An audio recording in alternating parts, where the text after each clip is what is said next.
You know, at 73 years old, I never thought I'd be sitting here talking about meditation and mindfulness. Hell, if you told me 5 years ago that I'd be recording videos about finding inner peace, I'd have laughed you right out of the room. My name's Frank Miller, and for most of my life, I was about as far from mindful as a person could get. After 2 tours in Vietnam and 40 years working construction, my mind was like a storm that never quite passed. Nightmares, anxiety, always waiting for something bad to happen. That's just life, I told myself. That's just getting old, but I was wrong.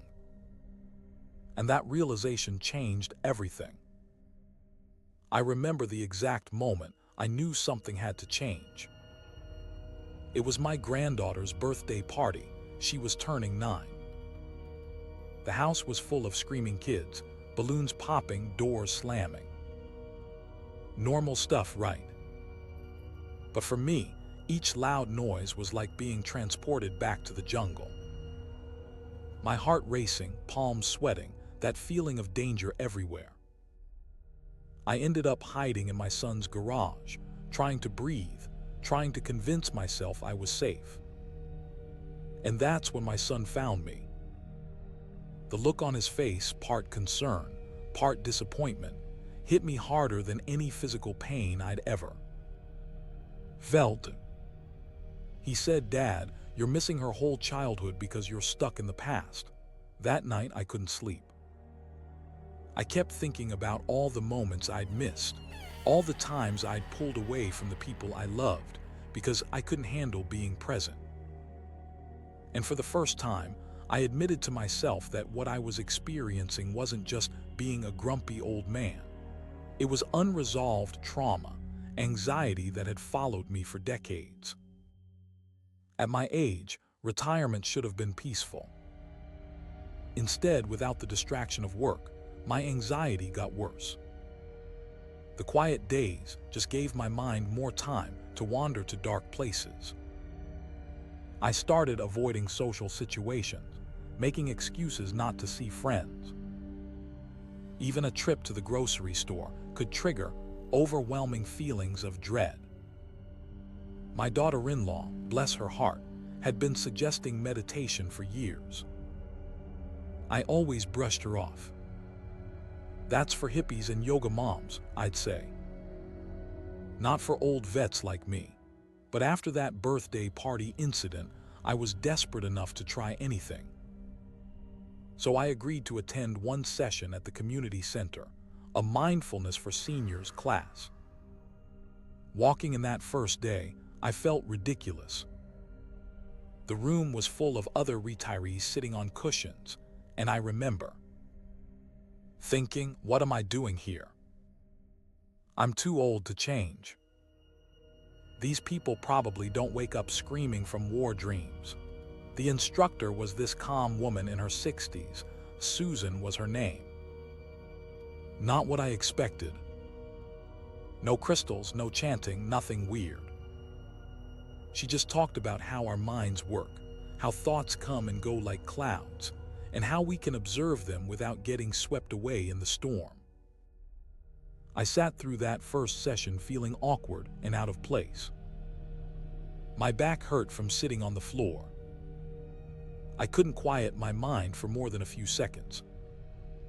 But something strange happened at the end. I felt a tiny bit lighter. Just for a moment. And that moment was enough to bring me back the next week. Let me be clear, learning mindfulness wasn't some magical overnight transformation. Those first few months were hard. Really hard. I'd sit down to meditate for 10 minutes, and my mind would race through every worry, every regret, every fear I'd ever had. I'd get frustrated, thinking I was doing it wrong. There were days I wanted to quit. I remember telling Susan after class one day, "I don't think my brain is wired for this. Some people just can't meditate," and she said something I'll never forget. She said, "Frank, that racing, mind of yours, is exactly why you need this practice. The point isn't to have no thoughts. The point is to see them for what they are, just thoughts, not reality. She explained that my anxiety, what doctors now call PTSD, had rewired my brain to be constantly on alert. But our brains can change at any age. Neuroplasticity, she called it. Even in our 70s and 80s, we can create new neural pathways. We're never too old to heal. That was a revelation to me. I'd spent decades believing I was permanently damaged by what I'd experienced in Vietnam. Hearing that my old brain could still learn new tricks, well, it gave me hope for the first time in years. About 6 months into my practice, I started noticing small changes. I was sleeping better, not perfectly, but better. I could sit through a whole movie without feeling the need to check the exits. When memories from the war surfaced, I could sometimes observe them without being completely overtaken. One breakthrough moment happened at the supermarket. Usually, the crowded aisles and fluorescent lights would send my anxiety through the roof. But this particular day, I felt that familiar tightness in my chest starting, and instead of fighting it or fleeing, I remembered my practice. I stopped right there by the cereal boxes, closed my eyes for a moment, and just breathed. I focused on the sensation of my feet on the floor, the weight of the shopping basket in my hand. I acknowledged the anxiety, I see you there, without trying to push it away. And while it didn't disappear completely, it became manageable. I finished my shopping that day. A small victory for most people, but for me, it was monumental. These little moments started adding up. I found myself more present with my family. My son noticed it too. "Dad," he said after a family dinner, "you're different. You're actually listening when the kids talk to you." That meant everything to me. One of the unexpected benefits of my mindfulness journey was finding community. That class at the community center became a lifeline for me. Turns out, I wasn't the only senior struggling with anxiety, with feeling lost after retirement, with health concerns and mortality fears. There was Richard, a retired accountant dealing with chronic pain. Maria, who'd lost her husband and was navigating life alone for the first time in 50 years. George, another veteran who understood exactly what my nightmares felt like. We started meeting for coffee after class. Just talking, sharing our experiences with the practice. There's something powerful about not feeling alone in your struggles. Especially at our age, when society often makes us feel invisible. This connection extended beyond just the mindfulness group. As I became more present in my daily life, I found myself rekindling old friendships, making new ones. I started volunteering at the local VA, talking with younger vets about my experiences, both with war and with healing. For the first time in decades, I felt like I had purpose beyond just surviving each day. Now I'm a practical man. I've always needed to understand how things work. So alongside my practice, I started reading about the science of mindfulness. And let me tell you, there's plenty of hard evidence that this stuff works, especially for us older folks. Research shows that regular meditation can reduce the inflammation that contributes to heart disease and other age-related conditions. It can lower blood pressure, improve sleep quality, even boost immune function. One study found that mindfulness practices can slow cellular aging. Imagine that, meditation actually keeping our cells younger. For brain health specifically, the benefits are remarkable. Meditation has been shown to preserve gray matter in the brain that typically declines with age. It improves concentration and memory, two things I've been struggling with. And for veterans like me with PTSD, mindfulness-based therapies have been proven to reduce symptoms when other treatments failed. Understanding this science made a huge difference for me. This wasn't just some feel-good mumbo-jumbo. It was medicine, as real as any pill but without the side effects. And knowing that gave me the motivation to stick with it, even on days when it felt difficult. One challenge I faced, and I know many seniors can relate, was adapting mindfulness practices for my aging body. Let's be honest, at 73 with 2 knee replacements and a back that's seen better days, sitting cross-legged on the floor for meditation wasn't happening. I learned that mindfulness doesn't have a required position. I practice in my recliner now. Sometimes I do walking meditation in the park, focusing on each step, the feeling of the earth beneath my feet. On days when my arthritis flares up, I do body scan meditations lying in bed. Susan taught us chair yoga, gentle movements synchronized with breath that even those with limited mobility can do. I discovered that mindfulness can be integrated into everyday activities too. Mindful eating, mindful listening, even mindful dishwashing. The point isn't the posture, it's the presence. For those of us dealing with chronic pain, mindfulness offers something particularly valuable. It teaches us to observe pain without adding the extra suffering that comes from fighting against it. I still have pain, but my relationship with it has changed. It doesn't control my life the way it once did. You know, when you reach your 70s, thoughts about mortality become pretty regular visitors. Before mindfulness, these thoughts terrified me. I'd push them away, distract myself, do anything to avoid contemplating the end of life. But that avoidance only made the fear grow stronger. Through my practice, I've learned to sit with these thoughts.